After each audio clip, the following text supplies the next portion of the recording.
You're listening to the Final Say Radio Show, a Rappaport Media production, with your host Brett Rappaport and co-host John Rappaport. I want to welcome back to the Final Say Radio Show. We have Charles Hoskinson, who writes some wonderful articles for the Washington Examiner. Charles, it's great to have you back, and thank you. Thanks for having me. Well, you're very busy, and I must say it seems like you have several pieces almost every day that are coming out, and I understand why, because there's just so much to talk about. And actually, I always wonder how you narrow down the topics, because you could probably write 10 a day if you wanted to. Well, you just do what you can. You know, there's so much out there, as you said. I'd like to start. You put out a piece several days ago, though we're better prepared, enemy far stronger than on 9/11. And you made some very interesting and good points, reminding us of some of the things, of course. But you started off, you took us back to the president's speech to the West Point class, referring to them as, you may be the first class to graduate since 9/11 who may not be sent into combat in Iraq or Afghanistan. And of course, Charles, as you and I and John are watching, everything unfold around us, I find it almost impossible to tell anyone that they won't be sent off to war, especially if they are in the military services. Well, now we know, of course, that that's not going to happen, because American troops are back in Iraq, even if they're not in combat. They're back in danger. American aircraft are conducting bombing missions over Iraq. So in about maybe less than 6 months, we've gone from let's turn the page on 9/11 to can it happen again? Let's take us back real quickly, if you will. I'm going to make a joke here, but do you recall the change in the one of the military hats? I think it was for the Army to be more, fitting for either any sex. As opposed to, you used to have like the hat that the women would wear and that the men would wear, and so you came up with these like neutral gender hats in the military. And to me, it's like when the president keeps making statements, unisex, thank you. When the president keeps making statements, no boots on the ground, I can't help to think, like, when are we going to reintroduce, sandals for our troops, like combat sandals? Because, it's an absolute joke. At the same time you're saying no boots on the ground, we're sending 475 guys. Well, the boots on the ground metaphor has come to talk about, it seems like it's come to mean combat troops. Of course, when you're dealing with an enemy like the Islamic State of Iraq and Syria, these guys, they're not just a terrorist group. They hold territory. They have control over probably millions of people in the territory they control. They have oil resources that they control. They have water resources that they control. They have military equipment. They have money, not just money that they get from selling oil, but money they stole from the banks in Mosul. You can't beat them by bombing them. There has to be boots on the ground. The question is, whose boots are they going to be?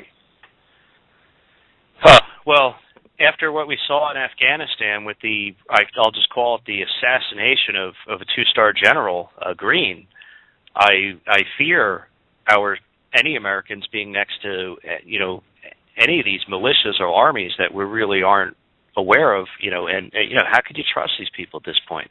But that being said, you discuss so much in this article, and I want to get to something that John Brennan said.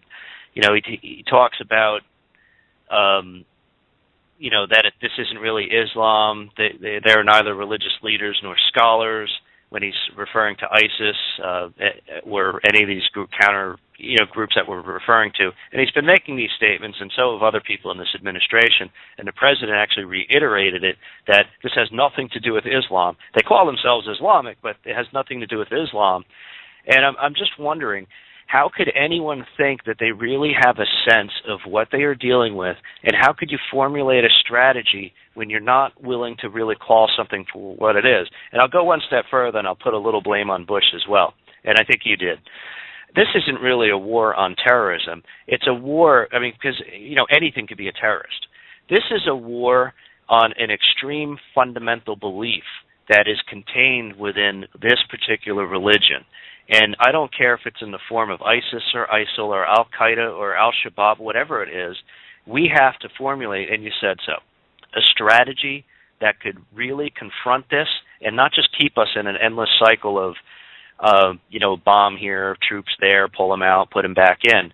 We have to formulate something that could achieve success. Exactly. And the reason why this enemy keeps coming back and keeps getting stronger is because the United States has never had a strategy. Mm-hmm. I mean, Obama can say that ISIS is not Islamic. John Brennan can give speeches where he says that these people aren't scholars, they're not religious leaders. But the truth is that ISIS leader Abu Bakr al-Baghdadi considers himself an Islamic scholar, and his followers consider him an Islamic scholar. And people who are inclined to join the group from other countries, including Britain and the United States, consider him an Islamic scholar. It's a fringe version of Islam. It's a minority version of Islam, and I've seen estimates that say it's between 3% and 7%. But 3% of 1.5 billion people is 45 million people worldwide. Okay, that's a pretty large pool from which they could draw recruits. There has to be a strategy to cut off that flow of potential recruits if the United States is ever going to defeat these guys. Sure, and I just want to remind us that we have a standing army of 400,000, 500,000, 600,000 troops. So compare that to 45 our million. Force is about 1 million now, a little over 1 million. I'm talking about combat, combat-ready guys. That, sure. I would argue a lot of the people we have, we really wouldn't want to send into combat. Well, think of it this way: if you look at the 3% figure for the number of extremists within Islam, that makes 45 million. That means there are 3 times as many Islamic extremists in the world as there are Jews. Yeah, that's a great point. One last thing before John has a great question for you, and a couple things on Turkey. But I have to touch on this, and I actually want to thank you for bringing this up because I think it really needs to be stated, and the American people have to understand that Saudi Arabia for a long time has been, in some way or another, behind a lot of the extremism or terrorism that has gone on, whether it be as just some sort of support or just people who came from Saudi, whatever you want to call it. But you have pointed out that Saudi Arabia has to admit the Salafi Islam that has come from their region, that has spread out throughout the Middle East and other places, which is responsible for a lot of this, and that anything that we do in terms of strategy has to address that issue going forward. And so that is an extremely important. I'd love for you to just comment on that.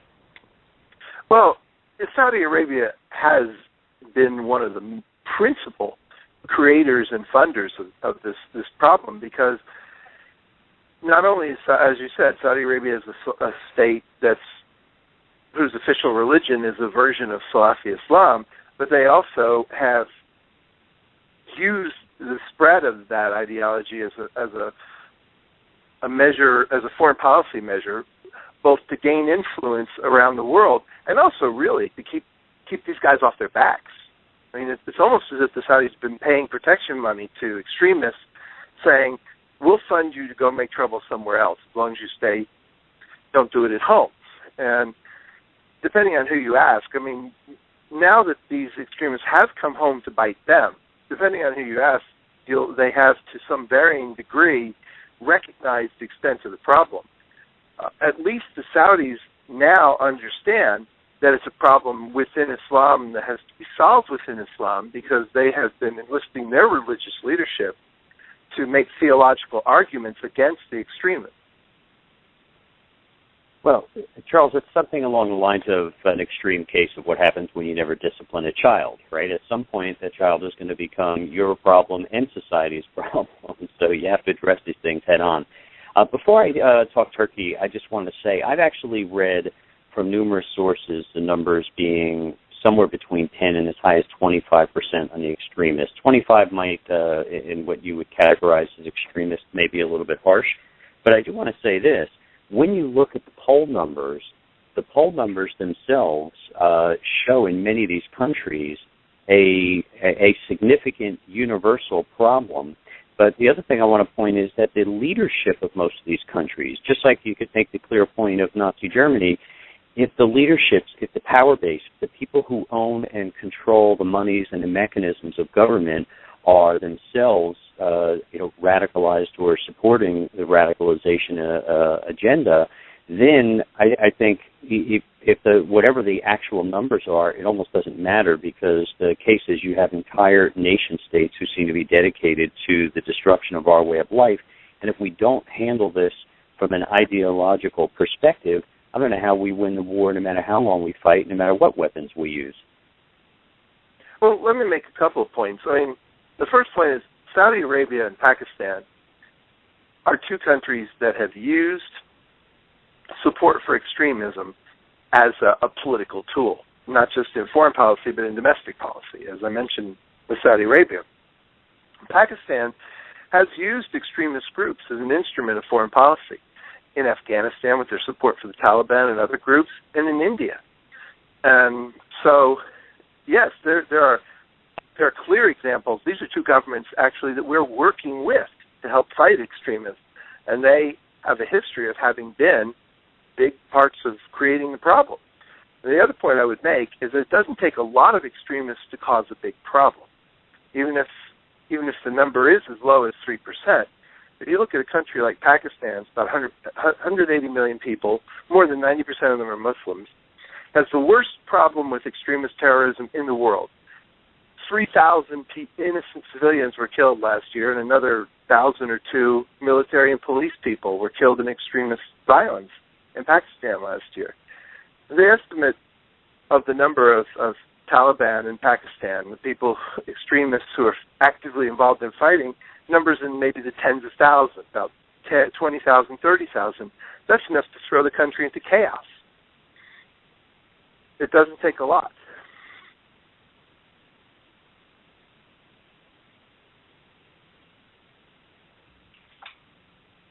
Yes, I'm sorry. I'm sorry. I think we lost John for a second. Sorry about that. Oh no, I'm sorry. Okay. I was here. I hit the call button and kept my finger on it. I apologize. I should know better. Rumor has it I'm human too. Anyway, I was just saying you're spot on. I think if you look at things such as a presidential assassination, you could see how one, even a single person, a single bullet can cause enormous problems. But, Charles, you actually identified something very interesting here. I often claim one of the biggest problems I have with Obama's leadership, aside from policy, is that he plays games of division and distraction. And so maybe now we've actually created some connective tissue between he and many of the people he seems to support overseas, because you're absolutely right. Distraction is the name of the game in some of these countries while they pursue their own political agendas.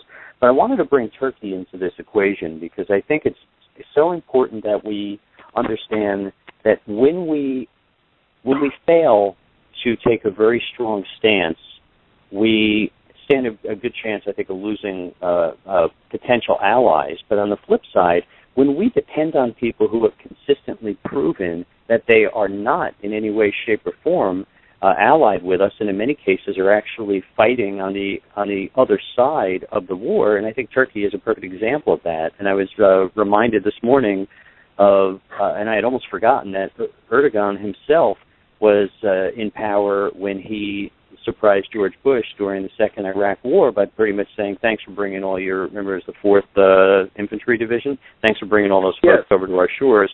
We're not going to let you use them. Which was a huge problem. And here this president has just relied on them and basically staked our case on them, and they just left them hanging. Well, one of the challenges that the United States has faced since 9/11 consistently is having to rely on allies who have their own agenda and often seem to be on both sides of the conflict at the same time. And Turkey certainly is one of those countries. Pakistan Pakistan is famous for that. It's been referred to as America's frenemy. Admiral Mike Mullen, the former chairman of the Joint Chiefs of Staff, has said on more than one occasion that it was one of the most difficult problems that he had to manage as chairman, is dealing with the Pakistani double dealings, as you might call it, and that's a difficult problem to manage, and it's going to be difficult for the United States in terms of fighting ISIS. If it uses somebody else's boots on the ground, it has to adopt. Basically, it's giving essentially outsourcing control of the agenda to the people who have the boots on the ground. And that didn't work so well in Libya. And now we're going to see how well that works in Iraq. If the people who are fighting off ISIS are the Iraqi army or the Kurdish Peshmerga or even the Saudis or the Iranians or the Turks or whoever else. I mean, sometimes it might be better to not need that help. So, Charles, last question I have for you is, back on distraction, when you look at who benefits the most from all the chaos that's going on here, I believe that's the Iran, because Iran is determined to get the bomb. I think everything we're doing is going to have virtually zero effect and almost will guarantee that they get the bomb. And all of this chaos and all of this extremism almost serves their interest to make them look slightly less crazy than they actually are. Do you see any viable scenario where working with Iran at this point is in our best interest, or again, as the case I just made, do you think it's basically feeding into their distraction theory and virtually guaranteeing that they'll get a bomb, at which point we will lose virtually all future options other than financial pressure in trying to solve the Middle East crises? Well, there are people who say that the United States should work with Iran, that the United States should just pick a side and work with the Iranians and eliminate the threat of Sunni Muslim extremism. And there are others who say, well, that would just be the same thing as having the Soviets work with you to get rid of Nazi Germany, and then you've got to spend the next 50 years worrying about the Soviet Union. But the bigger problem in working with Iran is that we would lose a lot of other potential allies by doing that. I mean, many, many nations in the region see Iran as a bigger threat to them than ISIS. Saudi Arabia being principal among them, Israel being principal among them as well, and even Turkey to some extent, because Turkey has a Sunni Islamist regime now. They want, their primary goal is to maintain Sunni influence, Sunni dominance. They're not going to be very amenable to having Iran emerge as the biggest winner in the fight against ISIS.